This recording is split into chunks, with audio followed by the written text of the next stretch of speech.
Hi, so in part 2 of this series, we're going to look at 10 idioms that originated from Shakespeare.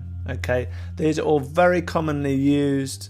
A lot of phrases you can learn, they're a bit pointless to learn because we don't use them very much, but these are really, I hear them all the time, I would say, or I hear them quite often. Okay, the first one is refuse to budge an inch. So this is in the plays Measure for Measure and The Taming of the Shrew by Shakespeare. So this just means refusing to move at all. Maybe physically, I sat in the chair and I refused to budge an inch until they gave me my money back. Or it may be metaphorically, like in your position, he refused to budge an inch from his political opinion, for example. Refuse to budge an inch. The next one, dead as a doornail. Okay, so this again, quite commonly used, but just means dead. Just completely dead. Dead as a doornail. Oh, I'm sorry. I came back to find your cat as dead as a doornail. Just means completely dead. It's dead as a doornail. That was from Henry VI, part 2. Just for you Shakespeare fans out there. So the next one is from Julius Caesar, the play, Julius Caesar, and it's a dish fit for the gods. I think you could probably understand this. It just means fantastic, amazing. This food is so delicious. It's fit for the gods. So here, fit means like appropriate. Like we sometimes say fit for a king. Oh, this was a meal fit for a king. Well, we don't say it that often, but you can say it. So yeah, it's fit for means suitable for. So a dish fit for the gods. Next one is eaten me out of house and home.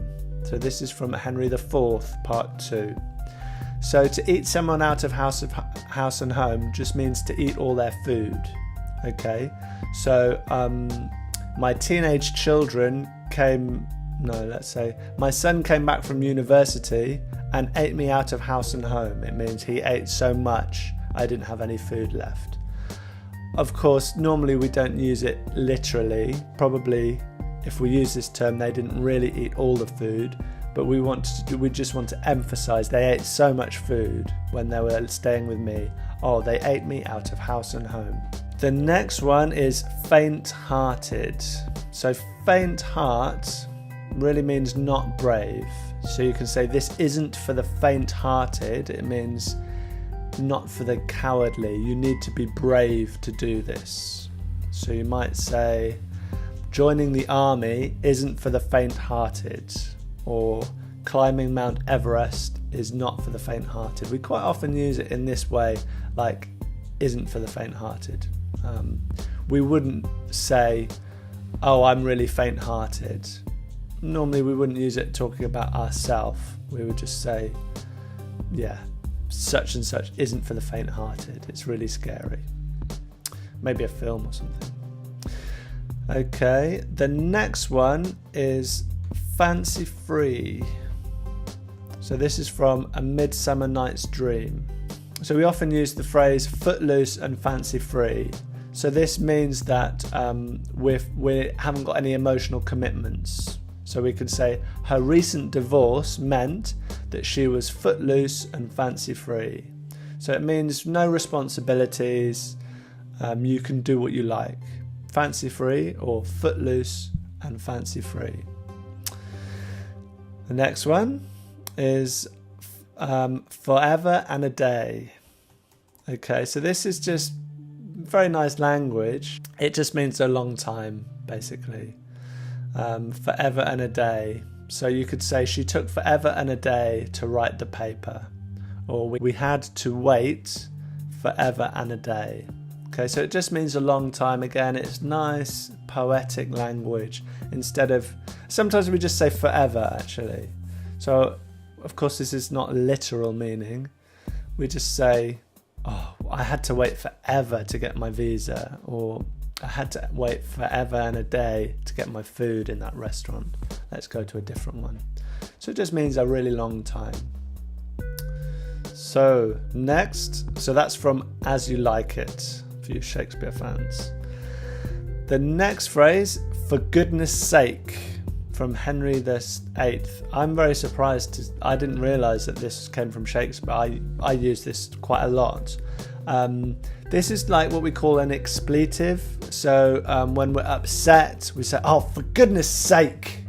When we're angry maybe, or frustrated, we say, for goodness sake. You could say, some people say, for God's sake. But if you're a Christian, that might not be good to say. That might be considered blasphemy, which is taking the Lord's name in vain, basically using the name of God in a bad way. So some people wouldn't like that. They might use this alternative, for goodness sake.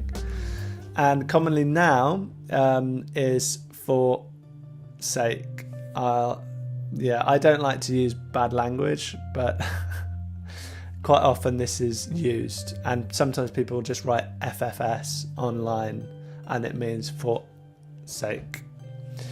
But it just means I'm annoyed, oh, for goodness sake. It's just expressing our frustration or our anger. Okay, the next one, foregone conclusion. That's a foregone conclusion. So that means there's no chance of the other outcome. It's a foregone conclusion. So, for example, you might say, he's the boss's son, so it's a foregone conclusion that he'll get the job. So it's when we can predict with certainty. It's inevitable. That will happen. It's a foregone conclusion. And finally, full circle. So we talk about coming full circle. So to come full circle means to return to where you started. You've come full circle. So an example I found online, the novelist's vision of human life has come full circle, from optimism to pessimism and back to optimism again. Okay, so it's like you start doing one thing, you change your view or your method, then you come back and you end up doing a similar thing to what you started with. So for example, with fashion, we often have this. So when I was, like for example, in the 70s, it was very fashionable to have flared trousers, like trousers where the bottom went out by the feet. So now it's not fashionable. So in the 70s it was fashionable, then the 80s it was really unfashionable, then in the 90s it became fashionable again, it came full circle, and now it's not fashionable, and probably in the future will become fashionable. So fashion often goes in circles like this. So to come full circle. Okay, I hope you enjoyed this.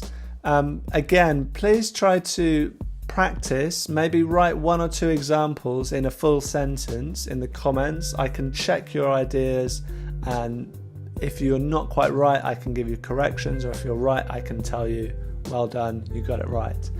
Okay, I love to hear from you. Please comment with anything. Maybe you didn't understand something, or you want to add something, or maybe I've made a mistake. I'd love to hear from you.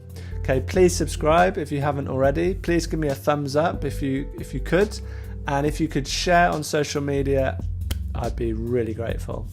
Okay, good luck with your English. Have a great day, and I'll see you next time.